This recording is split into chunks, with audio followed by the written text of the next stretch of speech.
यह बिखरे बालों वाला आदमी सचमुच प्रजनन करने में सक्षम है या नहीं, इसकी पुष्टि करने के लिए बंदरों की जाति ने जानबूझकर एक मानव महिला को उसके पास भेजा। लेकिन हैरानी की बात यह थी कि उस आदमी ने उसमें जरा भी रुचि नहीं दिखाई। इसके बजाय उसकी नजर पिंजरे के बाहर खड़ी महिला डॉक्टर पर टिकी रही। महिला डॉक्टर इंसानों के प्रजनन के तरीके को लेकर बेहद जिज्ञासु थी। अचानक वह आदमी उछल कर खड़ा हुआ और महिला डॉक्टर को पकड़ लिया। खुशकिस्मती से गार्ड्स ने तुरंत प्रतिक्रिया दी और समय रहते उसे रोक लिया। हालांकि इस जंगली इंसान की हरकत से महिला डॉक्टर चौंक गई और नाराज भी हुई, लेकिन उसके मन में उस आदमी के लिए एक लगाव पैदा हो चुका था। उसने न तो उसे सजा दी और न ही उसके खिलाफ कोई कार्रवाई की, बल्कि उसे बाहर ताजी हवा में जाने का मौका भी दिया। लेकिन वह आदमी अपने असभ्य मानव साथियों के साथ समय बिताना नहीं चाहता था। जब महिला वैज्ञानिक दोबारा उससे मिलने आई तो वह जमीन पर तेजी से इशारे करने लगा, लेकिन महिला वैज्ञानिक उसकी हरकतें समझ नहीं पाई। तभी विज्ञान मंत्री वहां आ पहुंचा और आदमी की योजना बीच में ही रुक गई। जैसे ही बंदर आपस में बात कर रहे थे, उस आदिम इंसान ने जमीन पर लिखे शब्द मिटा दिए। वहीं पर दोनों के बीच जबरदस्त बहस छिड़ गई। इस वजह से आदमी अपना हुनर साबित करने का मौका खो बैठा और बाहर जाने की उसकी अनुमति भी रद्द कर दी गई। जब गार्ड उसे वापस कोठरी में ले जा रहे थे, तभी मंत्री की नजर जमीन पर लिखी बातों पर पड़ी, लेकिन उसके चेहरे पर जरा भी हैरानी नहीं थी। इसके बजाय उसने अपनी छड़ी से उन लिखावटों को मिटा दिया। कोठरी में बंद होकर वह आदमी पूरी तरह निराश हो गया। लेकिन तभी महिला डॉक्टर उसके पीछे पीछे अंदर आ गई। उसने फिर से उसे गले लगाया और उसका कागज और पेन छीन लिया। इस दुस्साहस के कारण उसे बुरी तरह पीटा गया, लेकिन फिर भी वह अपना संदेश लिखने में सफल रहा। नोट पढ़कर महिला डॉक्टर स्तब्ध रह गई। उसे यकीन ही नहीं हुआ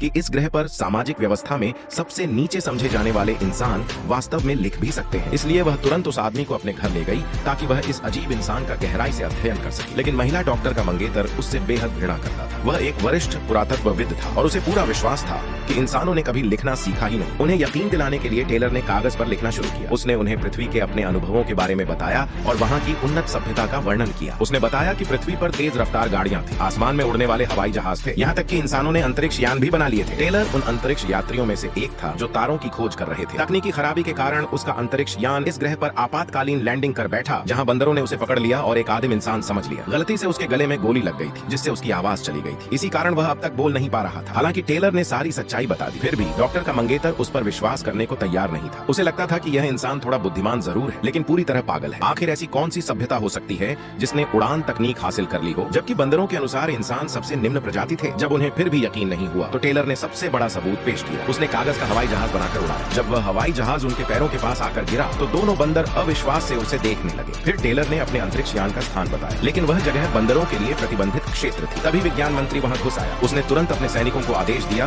कि टेलर को बांधकर बाहर ले जाया जाए और उसने कागज के हवाई जहाज को मसल दिया। अगली सुबह जब टेलर महिला के साथ सो रहा था, तभी एक बंदर उसे ले जाने आया। टेलर ने अचानक उसे जमीन पर गिरा दिया और मौका देखकर भाग निकला। वह शहर की गलियों में पागलों की तरह दौड़ने लगा, लेकिन जल्द ही बंदरों ने उसे जाल में फंसा लिया। उसी निर्णायक क्षण पर टेलर अचानक बोल पड़ा, अपने गंदे पंजे मुझसे दूर रखो। एक इंसान को बोलते सुनकर सारे बंदर स्तब्ध रह गए।